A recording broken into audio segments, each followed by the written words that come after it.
Si les produits de la marque The Ordinary vous intéressent, sachez que j'ai une vidéo dédiée qui est assez longue où je donne mon avis détaillé sur tous les produits de cette marque, les produits que j'ai aimés et les produits que j'ai le moins aimés, et je laisserai le lien de cette vidéo. Bonjour et bienvenue sur ma chaîne YouTube. Dans cette vidéo, je vais vous parler de deux produits capillaires de la marque The Ordinary qui sont leur shampoing et leur après-shampoing. La marque The Ordinary est connue pour ses produits cosmétiques pour le visage, mais ils ont aussi quelques produits pour les cheveux qui, comme pour le reste de la gamme, sont sans parfum. Et je trouve que c'est la chose probablement la plus intéressante car il est extrêmement difficile de trouver des produits capillaires sans parfum.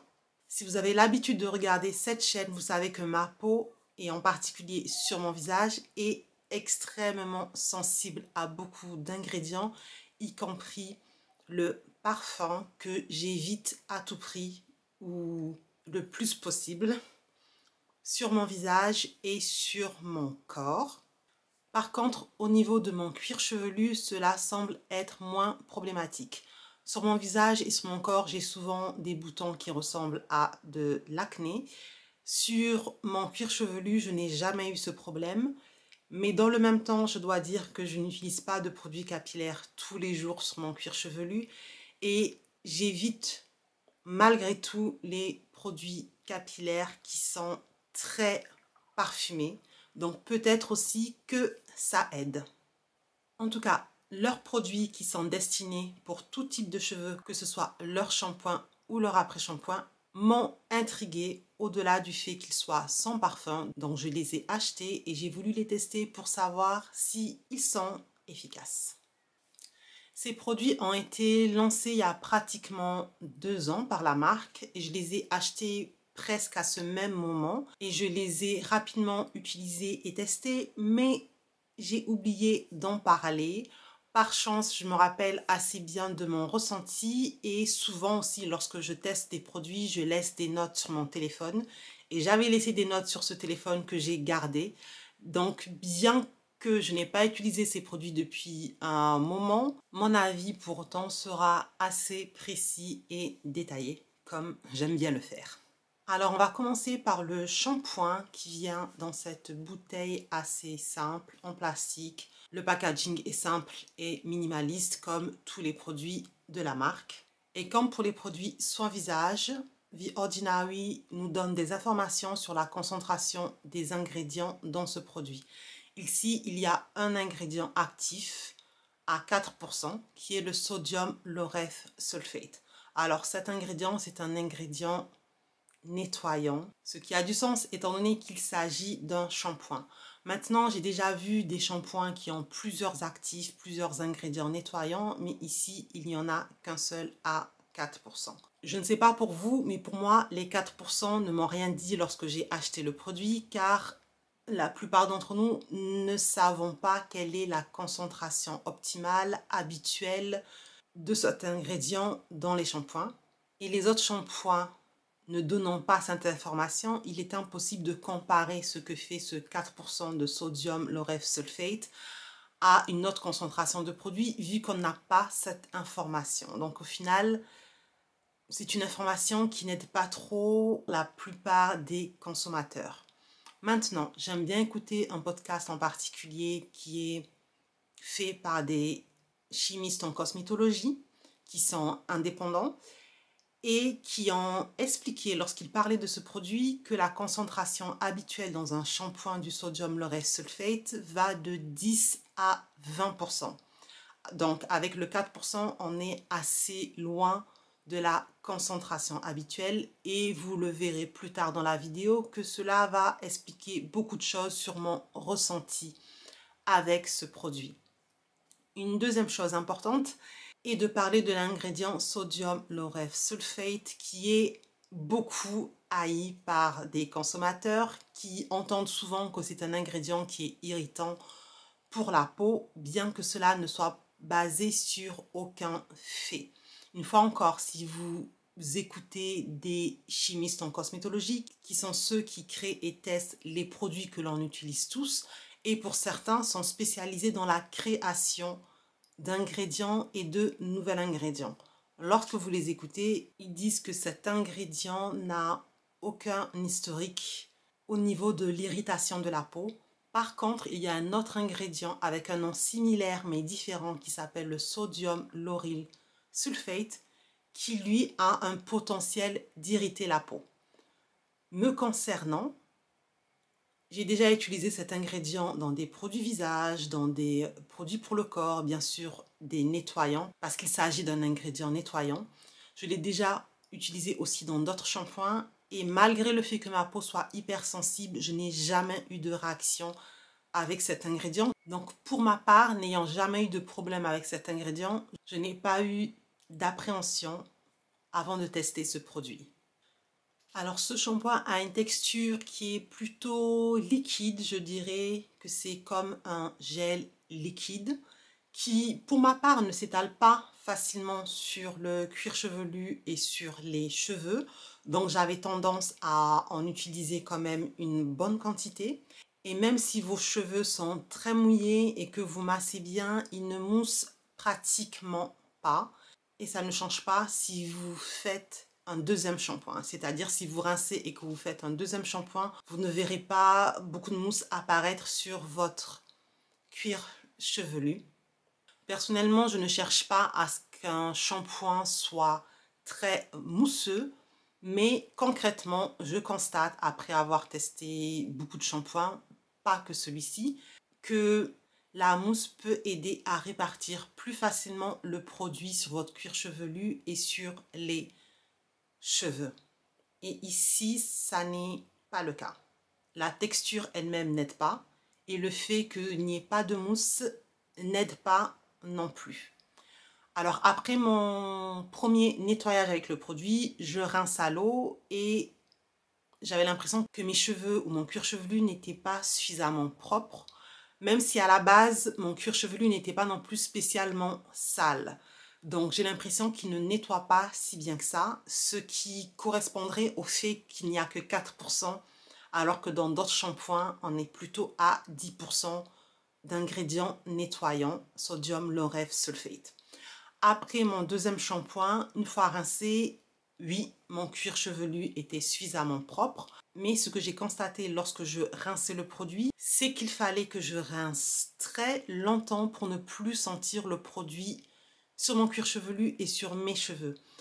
Lorsqu'on le rince, en tout cas lorsque je le rince, j'ai l'impression qu'il reste du produit sur mes cheveux. Lorsque je les touche, mes cheveux ne semblent pas être nus, si vous voyez ce que je veux dire. Alors il faut beaucoup le rincer avant de sentir que votre cuir chevelu et que vos cheveux sont débarrassés du shampoing. Une autre chose que j'ai remarqué, c'est que mes cheveux sont mêlés avec ce shampoing. Alors ça m'arrive souvent avec les shampoings. J'ai eu bien pire qu'avec celui-ci. Mais mes cheveux ont quand même été emmêlés bien qu'ils avaient été démêlés juste avant. Donc passer 1 heure à se démêler les cheveux pour qu'ils s'en mêlent en utilisant le shampoing, c'est pas top. Maintenant, je n'attends pas qu'un shampoing démêle mes cheveux, mais je ne supporte pas en même temps les shampoings qui emmêlent mes cheveux. Donc ça, pour moi, c'est pas non plus du positif. Une fois que mes cheveux sont bien rincés et que je suis passée sur le fait qu'entre-temps, ils les ont un peu emmêlés, mes cheveux ne sont pas particulièrement rêches et ça, c'est une bonne chose parce que ça m'est déjà arrivé avec d'autres shampoings. Beaucoup de personnes utiliseraient plutôt le mot sec, mais pour moi, ce mot n'est pas approprié lorsque l'on parle d'un shampoing et de son efficacité lorsque ses cheveux sont toujours mouillés et que l'on est sous la douche. Parce que forcément, si nos cheveux sont mouillés et que l'on est sous la douche, ils ne peuvent pas être en même temps mouillés et secs. Souvent, ce que les gens réfèrent quand ils disent sec, c'est plutôt rêche. C'est que vos cheveux ont l'air d'être durs, ils sont rêches, quand vous les touchez, ça n'est pas souple du tout. Mais ça n'était pas le cas avec ce shampoing. Mes cheveux, une fois que j'avais réussi à les rincer correctement, se comportent normalement. Alors, je passe mon temps à appeler ce produit un shampoing. Pourtant, lorsque vous regardez son nom précis, il s'agit d'un nettoyant pour les cheveux, le cuir chevelu et le corps. Alors, concernant le corps, je l'ai utilisé comme gel nettoyant pour le corps et je n'ai rien de négatif à dire. C'est un produit classique qui ne mousse pas et qui n'est pas plus efficace que mon nettoyant corps habituel qui est aussi sans parfum mais qui est bien moins cher que ce produit vu que mon gel nettoyant pour le corps coûte le même prix que celui-ci, 10 euros, mais pour 1 litre, donc pratiquement 4 fois la quantité de ce shampoing. Et de plus, la liste d'ingrédients dans mon gel nettoyant pour le corps est bien plus intéressante que celle de ce shampoing. Maintenant, on va passer, à mon avis, sur l'après-shampoing. Alors, l'après-shampoing vient dans le même packaging qui est simple et minimal. Par contre, j'ai eu un souci avec le capuchon de cette bouteille. C'est le fait qu'il s'est cassé très rapidement. Je pense à la deuxième utilisation, il s'est cassé. De plus, le packaging ici n'est pas le plus adéquat pour la texture du produit car le trou qui permet à l'après-shampoing de sortir est trop petit pour la texture de l'après-shampoing qui est plus épaisse que la texture du shampoing. Alors, quand vous l'utilisez, vous devez du coup beaucoup taper et beaucoup appuyer, sauf que cette bouteille ne vous permet pas vraiment d'appuyer facilement, ce qui fait que vous perdez quand même pas mal de temps à essayer de faire sortir le produit. Je vous avoue que j'ai eu la grosse envie de couper cette bouteille avec un couteau pour faire sortir le produit facilement. Maintenant, une fois que vous arrivez à faire sortir le produit, vous constaterez qu'il s'agit d'une texture crème-gel. Je ne trouve pas que cette texture est particulièrement de glissant, ce que l'on cherche souvent au niveau des après-shampoings pour l'étaler facilement sur ses cheveux. Le glissant n'est pas mauvais, mais il n'est pas impressionnant non plus. Par contre, cette texture permet malgré tout d'étaler le produit facilement le long de la tige capillaire ou le long des cheveux pour faire simple parce que comme je n'arrivais pas à l'étaler facilement en le faisant glisser comme ceci sur mes cheveux, du coup je l'appliquais en pressant comme ceci sur mes cheveux et le produit en l'utilisant de cette façon s'accroche assez facilement et s'étale assez facilement sur la fibre capillaire. Et au final, c'est ce que je recherche. Je dois avouer que ça ne m'a pas forcément étonnée parce que l'ingrédient actif dans ce produit, qui est le seul ingrédient actif, donc le seul ingrédient conditionneur dans ce produit, est le B1-trimonium chloride, qui est un ingrédient que j'ai déjà vu dans d'autres après-shampoings.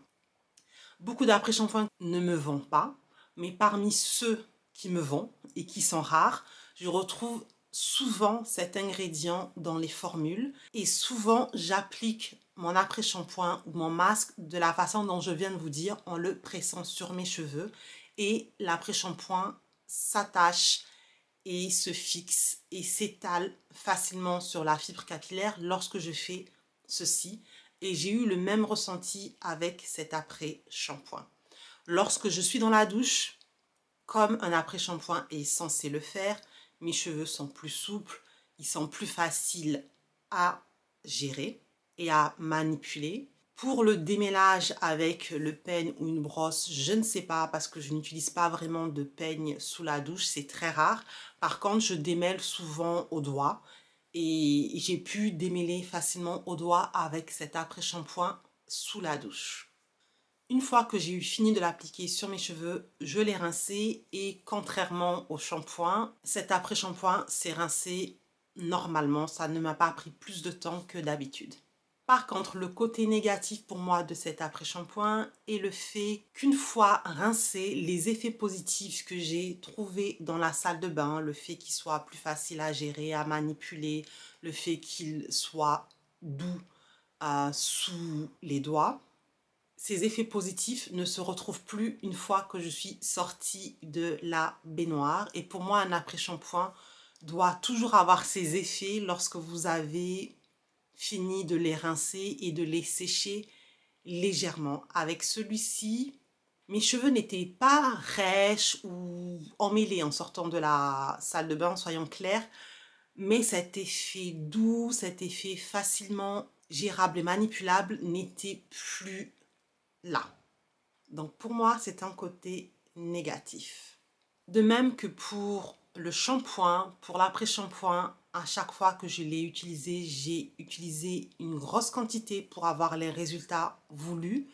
Mais contrairement au shampoing, je ne vais pas attribuer la faute à la marque parce que quel que soit l'après-shampoing que j'utilise, je suis obligée d'utiliser une grosse quantité de produits sur mes cheveux pour avoir une certaine efficacité.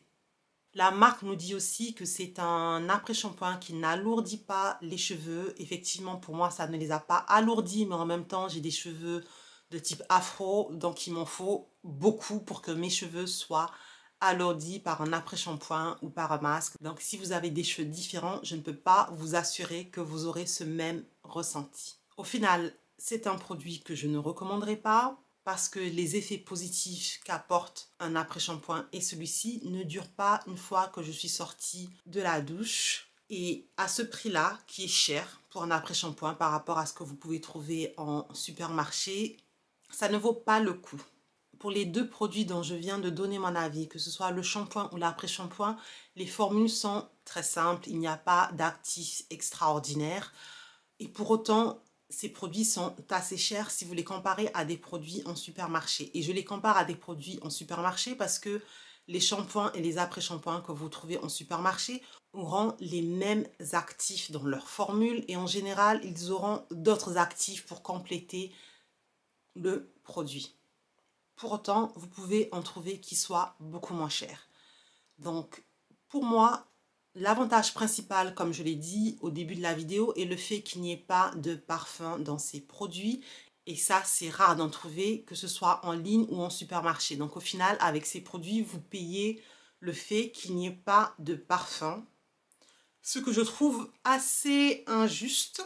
Et si vous faites partie de ces personnes qui doivent absolument utiliser des produits capillaires sans parfum, je compatis avec vous parce qu'il n'y a pas si longtemps, il y a quelques années seulement, c'était la même chose lorsqu'il s'agissait de produits soins de la peau.